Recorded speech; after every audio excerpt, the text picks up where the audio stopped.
The Earnestly Speaking podcast is a show that is founded on free-flowing conversation and may at times venture into mature subjects. Listener discretion is advised. Yeah, Earnestly Speaking podcast.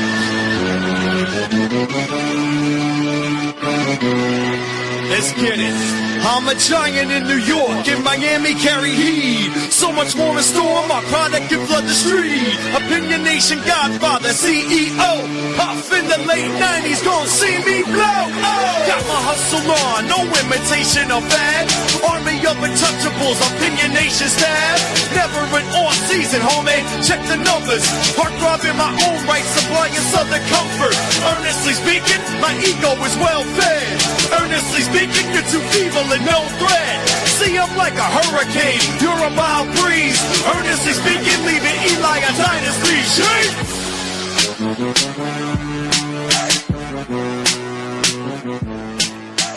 Earnestly Podcast coming to you February 6, 2025. It is sort of an emergency podcast because it is, we're recording right now literally minutes after the end of the NBA trend deadline. It is, I don't think it's our argument, is by far the most active, both in amount of transactions and also the big amount of names we moved in the last week.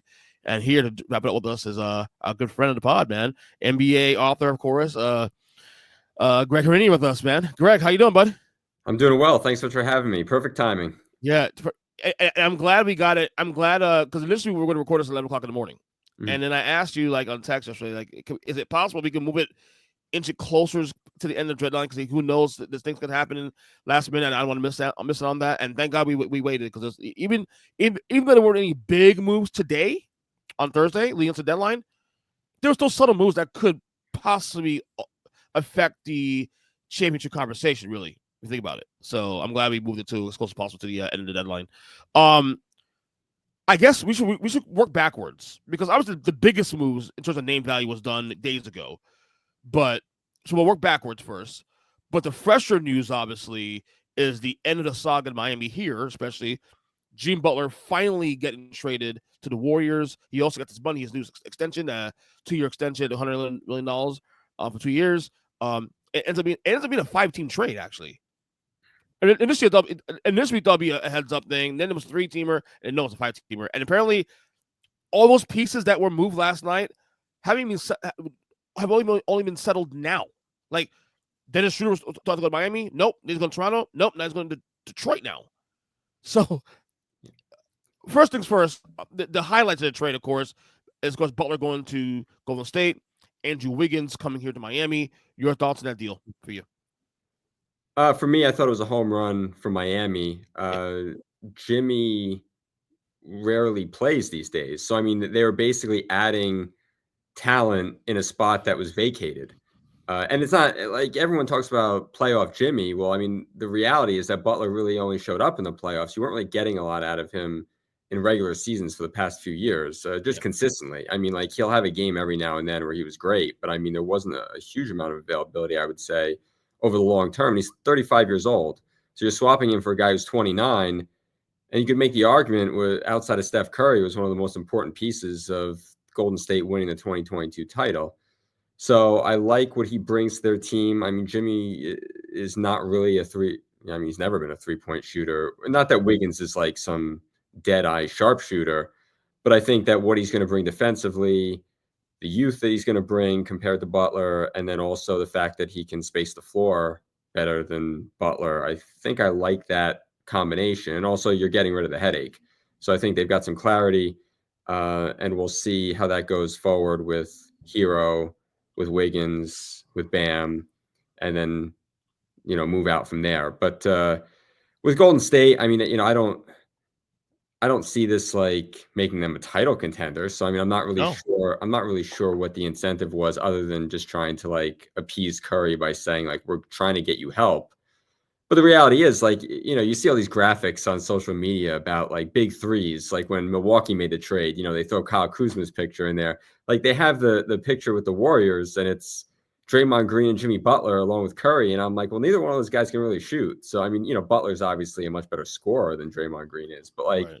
Neither one of those guys is like your prototypical shooter. So, I mean, there's still the same pressure on Curry to handle a lot of that shooting from distance. So, maybe they get into the play-in now, but I don't think that this dramatically changes. Even if they sneak in as the 7th or the 8th seed, I don't think it dramatically Well, not only that, they also gave him his money on top of that. Like immediately, Yeah. the money he was seeking in Miami, he got in Golden State, for example. I think he did. I mean, he won in 3 years apparently. I don't know if it's including the option year, which looking at the contract is not including the option year now with Golden State. But my thing is, excuse me, I'm looking at this from Golden State perspective. Why? What? You mentioned Curry, and I agree with you on that. A piece in Curry, because obviously one of the biggest underlying storylines of right now going to the league, and I mean, no one's really talking about it, but it's still underlying, is that Steph Curry is still having a great year in spite of being 35 years old, 36 years old. But the Warriors are not good, and we're looking at a situation with Steph Curry now being Golden State, where now we're having wasted years now. So yes, I agree that this move is supposed to satisfy Steph Curry, I guess, but I don't look at Jimmy Butler going to this roster as anything but I don't think it moves the needle at all. I mean, look, right now, I think they're playing team right now currently, maybe not, but even if they are, would it surprise me they're not playing team at the end of the year? No, because the West is just that damn good, and I don't. And let's be real there. How many games would Jimmy Butler be playing? I mean, even without the suspensions, Greg, he was already not playing games as is. So you better hope he holds up. So to me, when I saw the trades, I was like, wow, that's your problem now. Because I am grateful Jimmy Butler was done for Miami last 6 years, but my God, I don't see what Golden State saw here, and then not only that, doubling down and giving him his money. I'm lost. Well, they had to give him his money, because if they had made that trade and given up Wiggins and then Jimmy Butler bolted in the offseason, then that is like a disaster of catastrophic proportions. Agreed, right. And then you're probably looking at guys wanting to get out of there.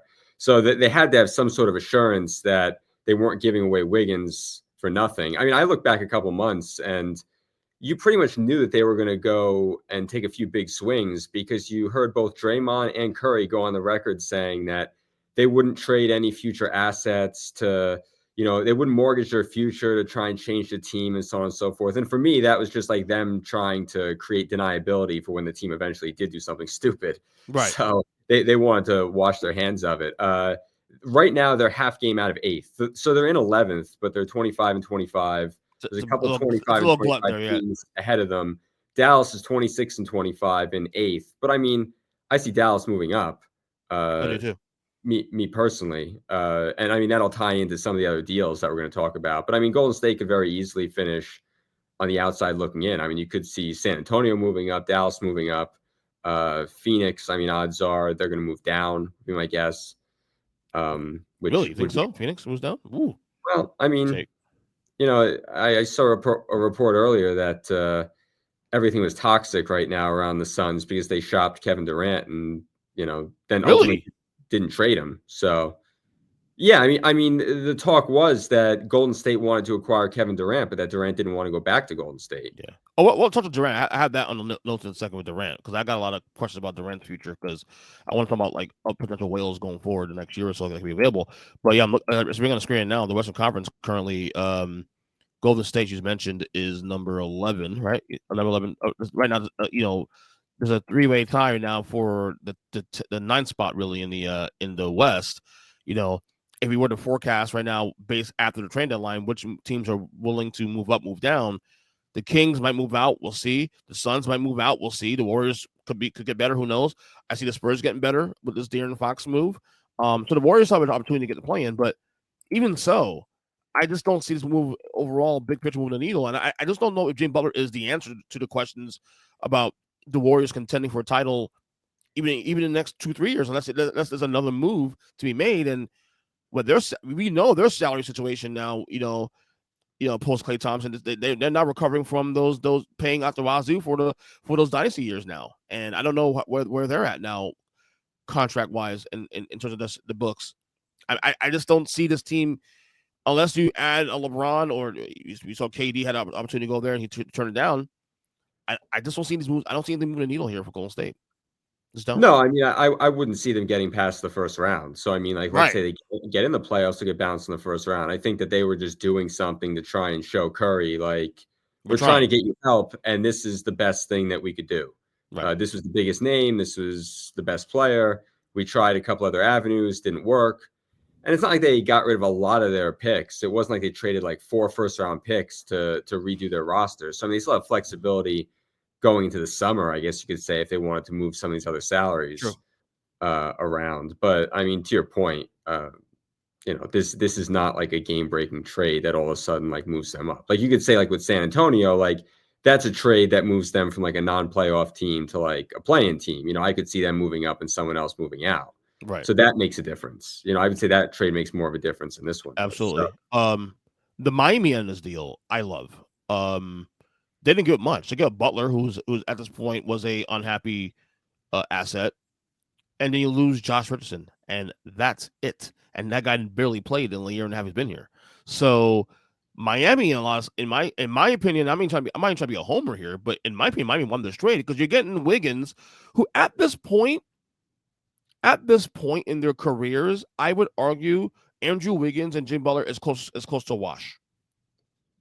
Yeah, and I would say that going across the league, you're seeing a lot of teams, and we'll get to this later with Luka and then with the Lakers trade for Mark Williams. Like teams basically saying like we want to get off of like injury-prone players or potentially injury-prone players. And I look at it from Miami, it's like Butler was either injured or unhappy a lot of his time there. So now you're replacing him with, a guy by all accounts who's like a good team guy.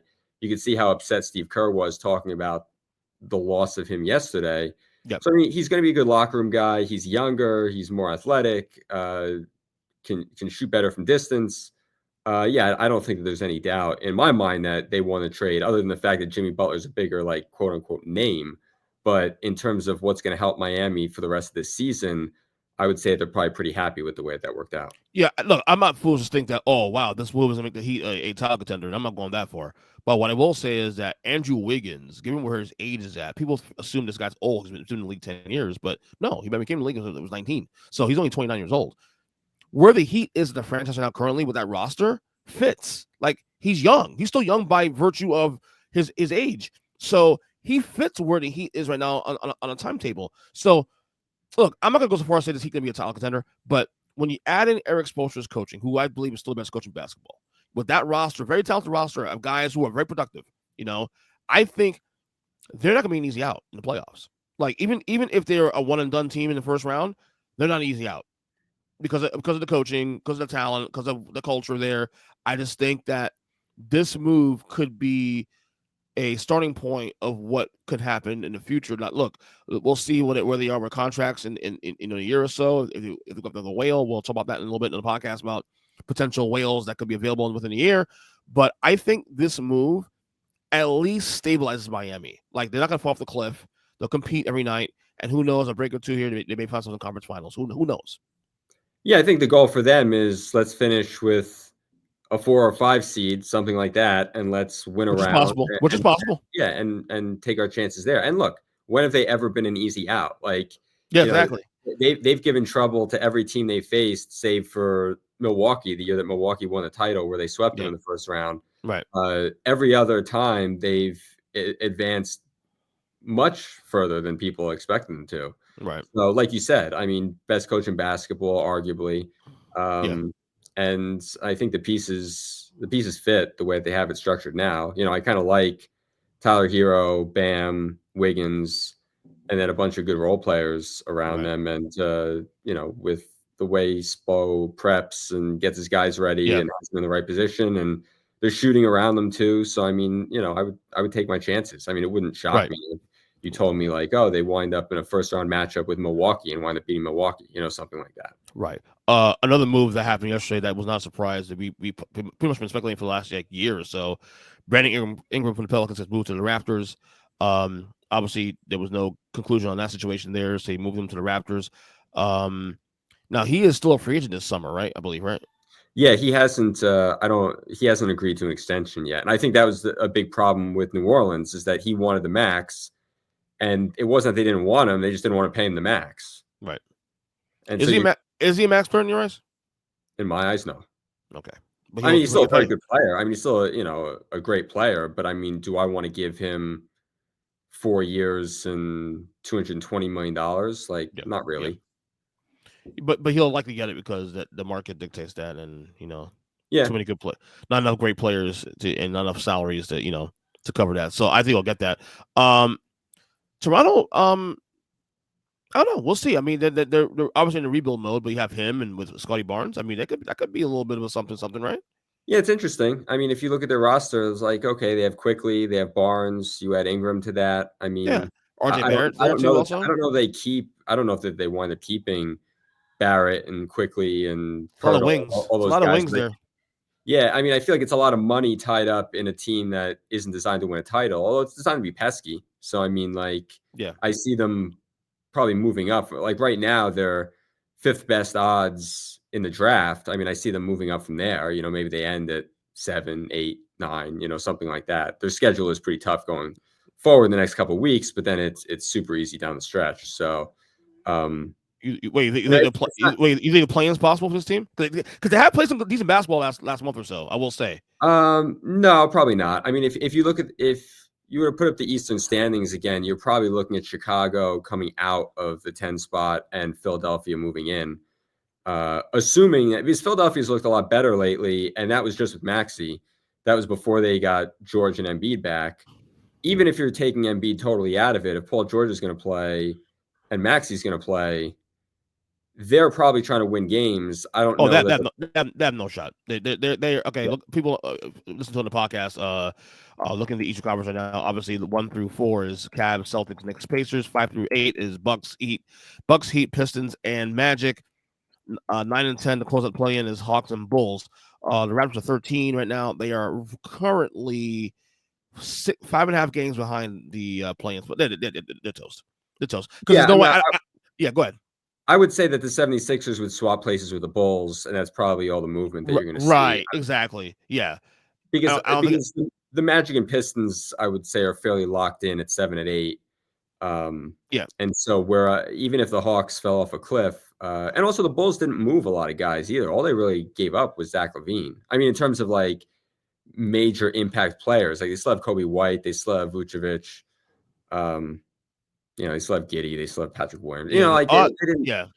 They didn't overhaul their roster to where like you would expect them to be tanking every single night, which they probably should have done. I mean, the Bulls, I think, given how good this lottery is expected to be, and the fact that they got their pick back, now it's still top 10 protected, but now that they've got more freedom of knowing they've got the pick in the LaVine trade, you would have thought that they would have leaned a little more into a tank and then trying to optimize their draft positioning. But, that's never, I guess, been their style. And so why start now?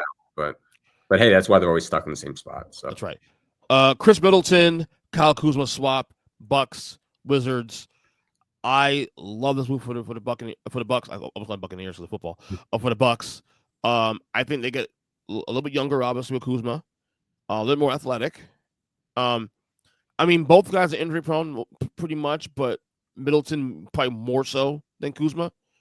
I think this gives Milwaukee a little bit of a new lease on life here at the top of the Eastern Conference. What do you think? It does a couple things. Well, first of all, it's a lot like some of these other trades. When the entire public hates it, that it's probably a better move than what's being given credit for. So, I mean, everybody was like, oh my God, how could they trade Middleton for Kuzma? Giannis is going to ask out, And then you go on to find out that Giannis gave the trade his blessing. So, I mean, the reality is I don't know how, you say injury prone, would Kuzma have been playing more if the Wizards weren't actively tanking? It's like you look at a team like the Nets. Would Cam Johnson have been playing more if he wasn't on a team that was actively tanking? Yeah. So it's like Kuzma's been banged up all year. But I mean, is it just he's got a little soreness in his quad or whatever, and they're like, "Oh, we're going to shut you down for 3 weeks." So I mean, it's hard to say with that. But I mean, I could comfortably say that Chris Middleton is if he's not shot already, he's certainly on his way there. I mean, he had double ankle surgery in the offseason. There's really there's no good way to sugarcoat that. So I mean, between knee problems and ankle problems and minutes restrictions for him. at least, with Kuzma, you're getting a guy who at 6'9", 6'10", can allow them to play more out in the open court. Maybe they're not quite as slow. Like, with Portis and Lopez, they're kind of plodding and slow. So, I mean, this unlocks also a Giannis at center lineup where they can play Giannis at the 5, Kuzma at the 4, and play much bigger, much faster, more athletic. And I'm not saying that's going to be like every night, but I mean, it opens up like a death kind of lineup for them. And also just his ability to play above the rim. He's super athletic. He's obviously not a great shooter, but I mean, they say the best ability is availability, and I don't know how often Chris Middleton's going to be available. So if he's not available for them, what good is he to you? Right. And also just from some like bookkeeping purposes, like it brings them below the second apron, so it gives them a little bit of breathing room. Yeah. Going in forward. fact, I looked at Kuzma's contract. He has a de-escalating contract. Yeah. So his numbers are going from 21 to 19 to 17, I think it was. So it's de-escalating. So he'll get have more cap room as the contract goes. So you get an extra year on the contract, but it's a player that's a lot younger than Middleton, a lot more athletic than Middleton. And I think you look at the Eastern Conference right at top. Obviously you look at Boston is the cream of the crop, then Cleveland, and obviously New York's doing some big things. I think Milwaukee. I think this trade may make Milwaukee more dangerous now. Yeah, I'm curious to see if they're able to add anything on the buyout market. I know that wasn't open to them because of being a second apron team. So, I mean, like, I tweeted this right before we went on that, like, a lot of these moves that we saw in the last, like, 15, 20 minutes that it's like, all these guys are getting moved. It's a lot of teams, I feel like, trying to cut salary and open up a roster space for when the buyout market occurs. Correct. And can we add a guy? Because, like, you didn't see a tremendous amount of first-round picks being thrown around. So, like, there wasn't – it's not like it was like this freewheeling dealing. It was either a big trade or, like, a very small trade that was done for specific purposes. Like, if you look at a team like Philly, like, they're trying to open up a roster space to convert Justin Edwards to the roster. I mean, it's like those small moves that seem like, they're – not consequential, but they're really just to like open up a roster space, or they're designed for a purpose, but they're not really changing any balance of power. You're right. De'Aaron Fox traded to the Spurs, 3-way deal with Zach LaVine going to Sacramento, and I think other pieces going to Chicago. I love this for San Antonio because I love the fact that San Antonio has identified now a year and a half to the Wemby experience that he's ready to go. Like, let's not waste time here. Like, I'm sure many of us believe or thought that when Miami came in the league that, number one pick in the draft, probably a transcendent player down the road, but let's take our time with this kid for a little bit. Clearly, a year and a half in, this dude's ready to go. And I love the fact that San Antonio's identified that, and they're fast-tracking this thing now. So bringing a second star with him now, especially, I think, look, we mentioned earlier in the podcast, this team may end up being a team that's going to probably be a playing team now. So who knows? I love the move. I think De'Aaron Fox, new lease on life, and I think it's going to be a really great situation for the Spurs. Your thoughts? Yeah, I thought it was a home run trade for them, mainly because they didn't have to trade Castle or Devin Vassell to make the move. So, I mean, it was a very small return. Yeah. Yeah. I was wondering what was going on back there. But go favorite that. Thank you. Yeah. But I mean, the fact that they got to keep their two prized prospects basically and add them to them, I would have assumed that if I'm Sacramento, it's like, if I'm doing this deal, I want Castle in the deal, but it's like, why am I giving you a 26, 27-year-old point guard who's still, clearly in his prime or getting into his prime? I'm giving up a player like that who's a borderline all-star every year, and I'm not receiving like a prospect at least. So, I mean, from San Antonio's standpoint, that's a huge win. And Fox was never really the number one player on a great team. He's designed to be like a number two player, just like Dame was never designed to be the best player. Like, he was designed to be the number two on a really good team, and he was just miscast in Portland all those years as the number one guy. Not to say that he wasn't an amazing player and an all-star, but it's like for that team to have reached that other level to be effective, right? He would have had to be the number two. Not that he's not a perennial all-star, and the same thing for Fox. Like, he's still a great player, but if you want to win titles, you really want there to be another better player on the roster, and Wemby certainly fits that. Yeah, I'm looking forward to see the future of this team. You know, the young players are playing together now. I think the Spurs team they might make a run for the play-in. I think this year. I'm with you on that one. I think if I had to put odds between the Spurs getting the play-in and the Warriors, I you know the Spurs are probably 3 back of the Warriors in the standings, or maybe 2 back. I might go San Antonio. Honestly.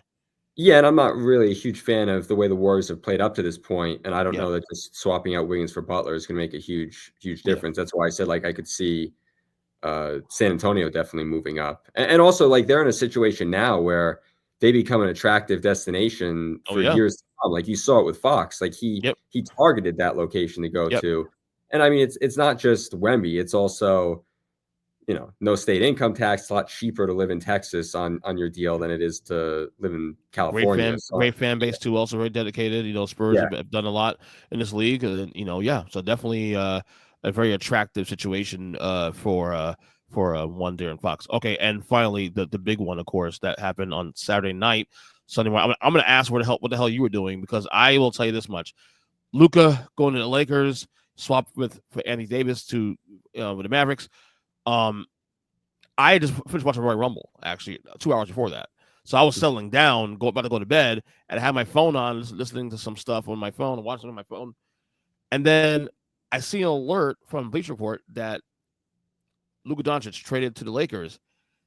And I thought it was someone got hacked. And then I saw Shams on the bottom. I'm like, oh, so the Shams get hacked? So I immediately, I always do, before I start putting things out and text my friends about their thoughts, I immediately went to Twitter and see exactly if this is true. I cross-checked it, checked other sources, and they will start to also announce it as well too. What the hell were you doing when this happened at midnight? I am guilty of saying I was sleeping. So fun. You It's fun. you were sleeping? Yeah, no. I woke up to that news. So I woke up at like 7 o'clock in the morning and And how stunned were you? How stunned were you? Yeah, I was pretty shocked just because I feel like when these trades get done, there's usually like a rumor that, a player's unhappy, a team is unhappy, there's a bidding war, so on and so forth. But just the fact that like it came out of nowhere, you really don't see that often. Like if you look at like previous Durant trades, like Yeah. there were rumblings before every one of those moves. So I'm just using him as an example. But for there to really be no inkling that anything like this was even on the table, and then to learn that they've been talking about it for 3 weeks to a month, uh, pretty impressive that was able to be kept under wraps for that long a period of time. But yeah, it was pretty shocking, although maybe my reaction to it isn't the same as like the average person looking at it who might say, what on earth was Dallas doing? I could make an argument both ways for the trade. Yeah. Stunned wasn't the word. This is easily the biggest trade in NBA history. I know I don't want to sound too like greasy biased about that, but then I really did the research. I'm like, no, there has never been a trade in this league that I've seen when you have two guys, one guy considered a top 2 or 3 player in the league, another guy considered a top 5 or 10 player when healthy. And also when you add the shock value, especially to with it, I don't see the argument how you can even counter that with, this is by far the biggest trade I've seen at this level. And obviously the reaction mostly has been, what the fuck are the Mavericks doing? that's the first thing that comes out of his mouth. What are they doing? And now we're hearing little by little tea leaves here, a little bit of like information. It's always happens after a big trade, or whatever, that little things come out, leaks comes out about why this happened, what's going on behind the scenes. There was clearly some dissension between Luka, his camp, and the Mavericks, and this has been going on for about a year, apparently, maybe longer. And they were worried about his conditioning and all this stuff, and which, for the record, should be surprised. I think many people have also, including myself, has commented on the fact that, yeah, a phenomenal player, generational player, but the body could break down if we ain't careful. And clearly the Mavericks looked at that as, okay, we're going to pay you $340 million for 5 years, and you're not going to take care of your body? I don't know. So I understood that logic, but giving up a generational player like that just because it's not, I don't know, man. It leaves a weird taste in my mouth on the Dallas end. Yeah, another tidbit, according to ESPN, when I was listening to the Hoop Collective podcast the other day, they were saying that I believe it's the first time that two guys who are all NBA players the previous year have been traded for each other. So, I mean, just to give you some perspective on how adding to how big the trade was. Yeah, how unlikely a deal like that is. Yeah, I mean, I'm not going to blame a team. I get that Luka's amazing, but like, look at a picture of him his rookie year and then look at a picture of him last year.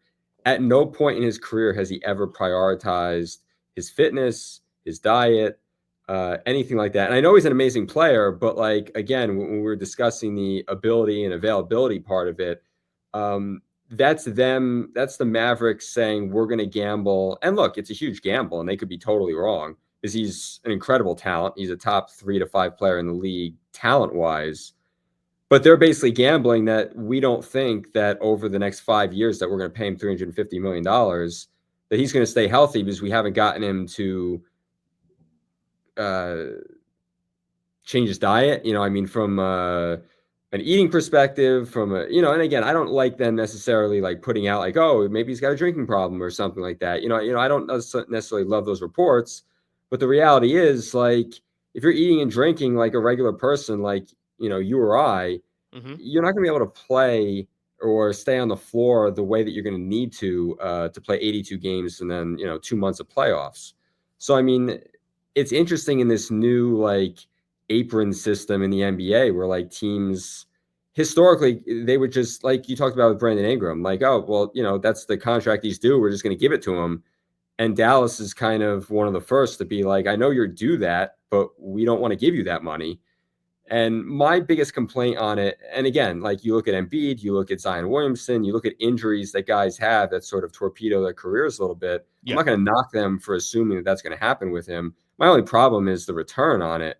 I love Anthony Davis as a player. I think that Dallas is going to be really good still for the next couple of years, maybe not long-term like LA will be. But to only give up one pick, and I like Max Christie too. I think he's a good player, but I would have liked to have seen them either get Connect or the other Lakers first that was eligible to be traded that ultimately went for Mark Williams. I would have liked to have seen them extract one other asset in that deal. But let's face it, Dallas contacted the Lakers first about making the deal. So you go to them basically in a weakened position of leverage. So that's why Rob Pelinka was able to like play that against them. Do you buy into the conspiracy theory that the NBA may have played a heavy role in facilitating this deal? Because there's no doubt that the Dallas Mavericks could have gotten way more for Luka on the market if they announced he was on the block. Like, yes, AD, obviously a fantastic player, top 10 player in the league right now when healthy, probably some maybe saying top 5. But if Miles Bridges can get 4 first-rounders to go to the Knicks, what the hell do you think Luka Doncic is going to get at 25 years old, regardless of the commitment to health issues, to conditioning issues? I mean, to me, I'm not going to go so far as and buy into that heavily, but it doesn't surprise me that people are kind of like looking side-eyed at the league like, you guys are involved in this, because obviously you get that guy, top 3 player in the league, to play in LA, in the biggest market, in the league. It makes sense. So there's 2 issues here. One, just for bookkeeping purposes, Mikal Bridges actually went for 5 first-round picks and a pick swap. Yeah. So I mean, it was even more than you said. And I'll circle back around to that. Is the league happy that it happened? I'm sure they're giddy that the trade happened. I don't buy into the conspiracy theory that they were involved, that they orchestrated it. I think that Nico Harrison had a relationship with Anthony Davis prior, and he was the player that he targeted. And I guess when you look at it from this standpoint, like, what other all NBA caliber player was going to be available they could add to their roster today? So, I mean, that's, and then the second part of this with the picks part is that not all first round picks are created equal. So, I mean, if you look at the Knicks, all their guys are pretty much in like a 26 to 28-year-old range. Right. If you have five picks of theirs, and 2 of them are going to convey in this upcoming draft. So going forward, we're talking about 3 firsts for a team that's probably going to be together for another 5 years and probably going to be locked into like a 2 through 5 or 6 playoff positioning. You're looking at picks that, barring a catastrophic injury or multiple catastrophic injuries, are probably going to be locked into the 20s. So, I mean, it's not like, they were trading lottery picks for Mikal Bridges. So that's one thing. And then you also have to say, what would Anthony Davis be worth pick-wise if he were getting traded? He himself could be worth 3 or 4 first-round picks plus the pick that they threw in. And then you say, okay, like maybe that's equivalent of 5 first-round picks, just given his value in the deal. So, I mean, all picks are not created equal. If you're getting the 28th pick in the draft, it's not the same as like, oh, here's an unprotected pick. So like you look at the Suns picks. If you have the Suns picks like Houston does, those are gold at this point when you look at the potential turmoil they're going to be in, not only now and the rest of the season, but for the next 3 or 4 years. They might be in a situation where, okay, we have to trade Durant, then Devin Booker asks out, and maybe they're able to trade a lot of that stuff. But unless they're trading with Phoenix directly for their own picks back, they could go into a rebuild not having their own picks, like you saw with the Nets going into a rebuild without their own picks, and it turned into Jason Tatum and Jaylen Brown. So, I mean, like, those picks are gold. The Knicks picks maybe not quite as valuable. Right. So I would just, look at it from that standpoint. Like, they wanted a player. The Mavericks wanted a player that was going to help them today. And it's like, okay, Kyrie, AD, Klay Thompson, and then a bunch of role players. And really good role players. Yeah, really good role players. Like, I think Max Christie is a really underrated player. I mean, PJ Washington is a good role player. He's going to start at the 4, or you could even have AD playing at the 4 in some lineups with Lively. Why imagine he'd be playing the 4 now? Because I think one of the things that dissension for the Lakers with AD was that he did not want to play the 5. He was forced to play the 5. And I believe that this deal to Dallas now, he'll be playing the 4 alongside the other center, Chris, was it G? The last name was a G. I forgot his last name. Because Lively's gone for a little while. The other guy. Why is that name escaping me? I know why it's escaping me. Daniel Gafford. I'm sorry. Thank you. He'll play those 2 guys up in the front, which means, and this is where, listening to the feedback in real time was kind of disappointing me in the sense that, yes, I understand people getting pissed about Luka, losing Luka, Jefferson playing the whole 9. I understand getting pissed about that. However, it's not like Anthony Davis is some bag of bones here. Now, granted, he has health issues, but he has been relatively decent in the last 2 years. You're getting a guy that is probably a top 5 player when healthy, and I don't think it's arguable right now the best 2-way player in basketball. I think in the short term, the Mavericks win, and I think the Mavericks are now a title team right now with AD on this roster. If this roster stays healthy, they get to the playoffs, they're gonna be a problem. There can be anybody in the Western Conference, including OKC. Yeah, totally. Because I mean, Luka and Kyrie, I don't know, were the perfect combination because you're backcourt heavy at that point. So now this like spreads out your roster and it gives you flexibility where you can play Davis a lot at the 4 alongside Gafford or Lively, or you could then move him to the 5 and play PJ Washington. Like, you can rotate this a number of different ways to fit the team that you're playing. So you can play a number of different styles, just like the flexibility that Kuzma gives Milwaukee. Milwaukee can play Giannis at the 5 and Kuzma at the 4, or they can, have Lopez in certain lineups with Giannis playing the 4, or, they could even go like super big with, Kuzma and Giannis and Lopez and throw Portis into that mix. Like, they have a number of different options. Same thing with Dallas. I mean, they can rotate Davis from the 4 to the 5. They can leave him at the 4, and they've got a lot of wings now. I mean, they have Christie, and I thought that was an underrated pickup. Najee Marshall is a solid player. PJ Washington is a solid player. So, like, they've got good role players in addition to the Klay Thompson, Anthony Davis, mix with Kyrie. But it'll be interesting to see how that team plays. And look, Klay Thompson is not a star anymore. At this point, he's a role player. But he's a good role player, and if they can space the floor more effectively by having one guard, one big man, and then he gets a few more open looks, maybe that makes Klay more effective than he's been. So, I mean, that'll be interesting to see. But I do like how they're built. So I do say that, short term helps Dallas. Having said that, though, if they don't get a title in these next 2-3 years, Nico Harris is losing his job. You know that, right? He's losing his job because you don't get rid of a Luka. I don't give a damn about his conditioning issues. You don't get rid of a guy like Luka Doncic of his caliber, and then you don't cash in on winning a title as a result. That is a bad look. Yeah, no, totally. I mean, the Lakers clearly are set up for the future, and Luka's in position to run with that franchise after LeBron is gone. So, Yep. I don't know that Luka and LeBron are the Right. perfect matchup. No. Really, I would say it's Luka and whatever guy you get to replace LeBron a couple years down the line. In fact, I've been saying the last couple of days, I don't think LeBron stays there more than a year. Honestly, I think the Lakers, this I call bullshit when LeBron said he knew nothing about it. In hindsight, I actually don't think he didn't. I don't think he knew anything about it. Honestly, I think the Lakers made this move without LeBron's input because they're looking to the future and an opportunity to reset a couple of years, get a succession plan. That AD will start to be the guy, but he's not happy there. So you get the reset with Luka, and he's the future going forward. I actually believe that the Lakers, LeBron was not involved in those talks. I think Jeannie Buss and Pelinka made this move, didn't give three shits about how LeBron felt about it, and if LeBron wants out, they will give him his blessing and trade him. Honestly, yeah, I 100% agree with you that he didn't know anything about it because the move wasn't made to help him or to placate him. The move was basically made to replace him. So it's like they're not going to ask for his blessing on a move that's designed right? Not for today. It's like, oh, we're looking at the next 10 years of Lakers basketball. We know that in 10 years, LeBron's not going to be here. So this is a move more so for the future than it is for now. Yeah, Because the roster's not complete. Yeah, I argue right now that this made the team worse in the short term.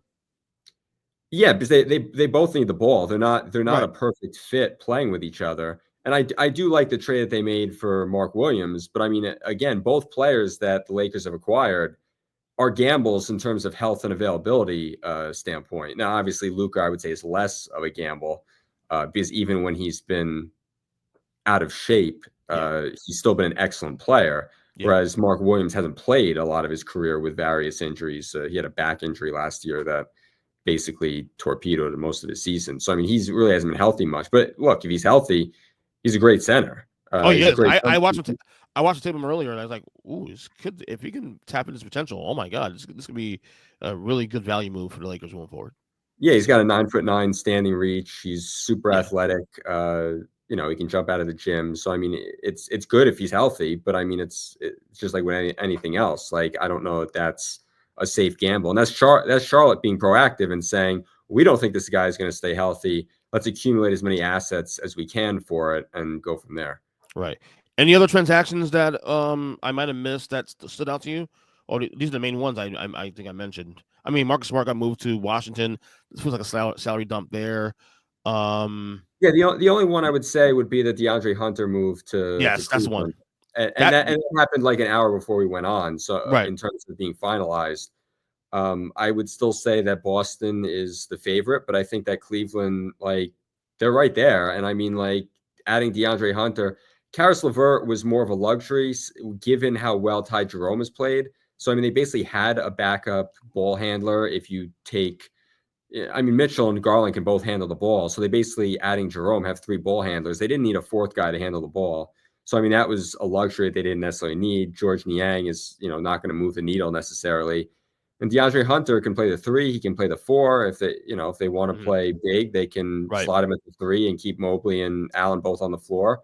And if they want to go small, they can still keep Mobley or Allen on the floor and then move Hunter to the four and then go from there. So I think that that's an interesting move for the Cavs. I think it definitely helps them in their pursuit of a title this year. And, they're in the mix, and that's all you can ask for if you're them.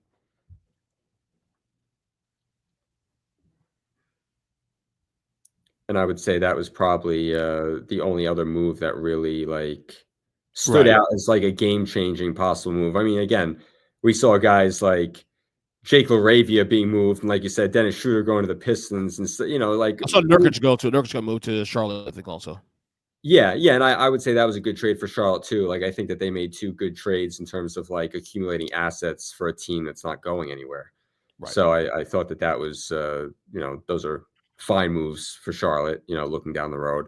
But I mean, again, those moves aren't like swaying things. It's not like adding Cody Martin is making Phoenix a title contender now, or adding Meach is going to make them a title contender. Speaking of Martin, too, also Caleb Martin got traded as well to Dallas as well. To Dallas, yeah. Another nice move for Dallas, I think. Also adding to a potential team that could compete for title. I think. Yeah, that was. Yeah, that was another wing that I forgot to mention when I was running through Yeah. the list of their roster. Mm-hmm. So I mean, they've done a good job of filling out their roster. But to your point, like in the next year or 2 years, like they've got to be contending for titles by making that move. Yeah, it's a 2 year, 3 year window tops. Yeah. Kevin Durant is probably the name I think I'm looking at now post deadline, because his name came up in these last days, because I think it came up because when the Suns were not able to move off of Bradley Beal because of no trade clause, you look at the assets. Who do you have? You're not going to get rid of Booker, obviously. So the other option is Kevin Durant. There was thoughts that Kevin Durant can go to Golden State. He turned that down. Then we heard that Kevin Durant had possibly go either staying in Phoenix or going to Miami in that Butler deal. That didn't happen, obviously, so Durant is staying now. You said, though, there's a lot of really bad vibes coming out of Phoenix now, post-deadline now. What's going on with Phoenix? I'd imagine that Durant won't be there come opening night in 25. That would be my guess. I'd imagine they're going to move him because I think you're either growing or you're falling behind in sports or in business or in anything. And I think Phoenix looks at it and is like, if we can't add Butler and get better, if we just keep spinning our wheels in the mud, we're just sort of like staying the same. So they're kind of almost being forced into like a pivot, I would say. And the most likely destination probably for Durant would be Houston, just because Houston's got Phoenix's picks. They own their drafts the next couple of years. And so really if you're Phoenix and you want to like take some control over your future and get some assets back in terms of draft capital going younger and whatnot, Houston would be the likely target. The only issue is that if you're then trading Durant, even if you're getting Jabari Smith, Reed Shepard, and 2 of your own first-round picks back, let's say, which would be a lot, I guess, given that Kevin Durant is 36 going on 37, or maybe he's already 37 now. Yeah, but still really good, though. Really good. Still really good. But for a guy that old, I would say that'd still be a good haul. But the domino from that is then what does Devin Booker say? Like, does adding Reed Shepard and Jabari Smith or whomever, Tari Easton, take any of the young guys off that roster, like, does that then sway, and you're probably throwing in Dylan Brooks to make salaries work and things like that. But like, does that entice Devin Booker to say, I want to stay here for the rest of my career? Or does he then say, well, no, I want out. And now you're looking at all the teams with draft picks, the Jazz, the Nets, the teams like that have accumulated a lot of picks. Do all those teams then come knocking for a player like Booker? We'll see. Because I don't know if they can trade Durant and then keep the other things. Yeah. No, I'm glad you mentioned that, because so I had my dad and my brother on the podcast on Sunday, when we were reacting to the Luka trade, and I mentioned on the show that one of the things that is going to be interesting next year or two is that the lay of the land in the NBA right now currently, there really aren't any whales available to get in free agency. So the free agency period is going to be very, very dry in terms of like star power. All the potential stars, all the stars are now all locked up for next year, 2, 3, 4 years, where maybe. That's what's important. You mentioned that Booker, because I still think, like, if a team like Miami or a team like Houston, who is a piece away from contending for a title, you need a whale. Who are the next whales that could be on the market next year? So Kevin Durant is obviously one you mentioned here, most likely, which then now unlocks possibly Devin Booker if that shit gets bad in Phoenix. And by the way, for the record, what would a Butler Durant swap do for Phoenix? First off, that making me better. It's worse. Nothing. If you're losing, it doesn't make any sense though. That's a team that basically is desperate to try and they're clutching at grasping at straws at this point to try and because Matt Ishbia wants to win, but he's not going about it in the right way, and I think he's desperate to not blow it up, even though the likeliest route. But moving Kevin Durant is not going to help that situation, though. I don't understand how Kevin Durant is better than Jimmy Butler. Why would he even considering that situation? No, I agree. It doesn't make sense, but at least it brings you back a player who I guess can help you win a game. Beal and Booker and Butler, I agree, is not winning you anything, but it's still keeping you somewhat relevant. And I agree, that's not the way you build a team. But I think you've seen a lot of these teams that trade picks for older stars, be it the Nets, be it now the Suns, basically replacing the Nets and that thing. Like, that hasn't worked. So, I mean, like, I think that you're trading for Durant if you're a piece away, or I guess even Booker if you feel like you're a piece away. But the way that the salary structure is nowadays, and you saw it with Durant, like he re-signed a deal with the Nets and then requested a trade because he could get more money with the Nets than he could elsewhere. So I don't know that the traditional free agency route is ever going to be open because, like, why would a player leave potentially $100 million on the table and gamble that like, oh, I'll go to where I want when I could sign the extension now? So, I mean, I feel like most of the movement that you're going to see is from guys getting traded. And then you look at who's possible to get traded. Like, if Minnesota in 2 years does not, if they keep spinning their wheels, does Anthony Edwards ask out? I think that's what teams are waiting on. They're waiting for guys. There's always guys. There's always frustrated whales, as I say every year that pops out. So you'll have the KD possibility there. You'll have obviously if that translates to Booker as well too. You have maybe LeBron. Like LeBron says, okay, this thing Luka's the plan to Luka to be in place now. I can go now. I'm looking at Giannis in Milwaukee. If they fail this year again in the playoffs, does he get frustrated? Who knows? How about Joel Embiid?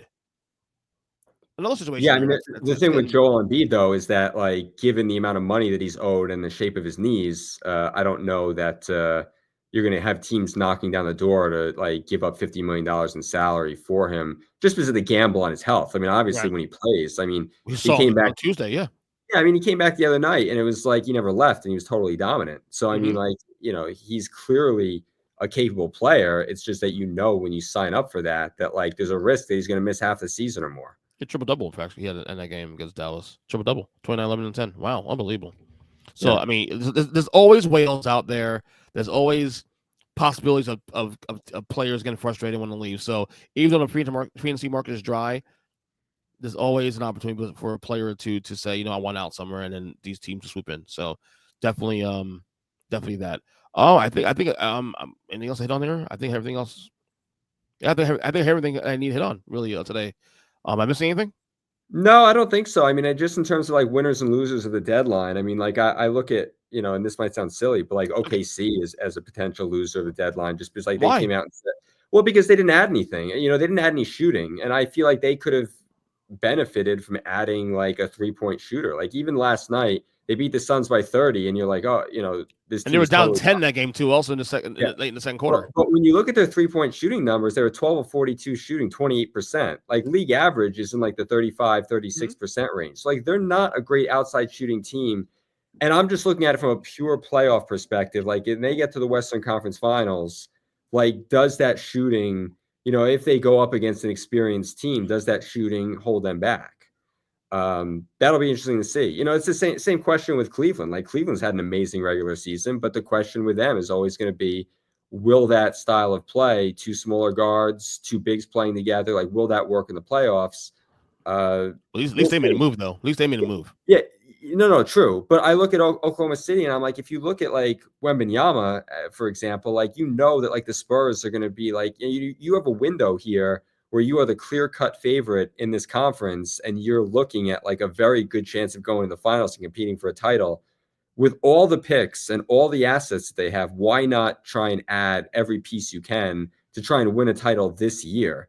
No one's asking you to trade Jalen Williams or Shea or Chet Holmgren. Like those guys are entrenched. But it's like, could you have made moves around the margin, moving like Kenrich Williams and Ousmane Dieng and a first or two firsts and gone out and gotten a DeAndre Hunter, gotten a Cam Johnson, gotten whomever, I mean, I just look at it like, could they have done more to try and strike while the iron's hot, as it were, as opposed to just relying on everything that's there? That would be my only thing, is that I feel like they are such a good contender for a title and they have so many assets. Why not try and improve upon what you have instead of resting on your laurels? That was my only thing. That's a fair point.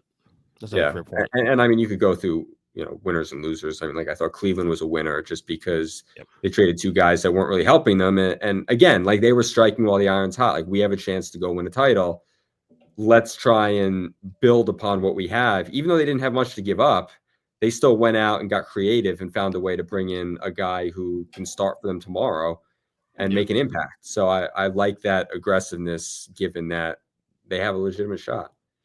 Miami's a winner, obviously, in my opinion. Yeah, totally. Golden State, I think it's a loser still. I don't care about it says that they got to prove to me that's going to work. I don't think it's going to work. Lakers win big long term. Dallas, I guess they'll win the short term, but you got to see how that plays out. That's an asterisk on that one. Yeah, I actually agree with the OKC thing though. As you mentioned that, and Cleveland I was making the moves as a winner in my eyes too. Also, anyway, Greg, thanks so much as always on the podcast. Follow him on Twitter at G Hrinya NBA. He's the author also of the 5-year plan from the Nets, as well as his journey from New Jersey to Brooklyn. Greg, great pod as always, man. Thanks for coming on. Thanks so much for having me. I always enjoy it. Absolutely, man.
Thank you.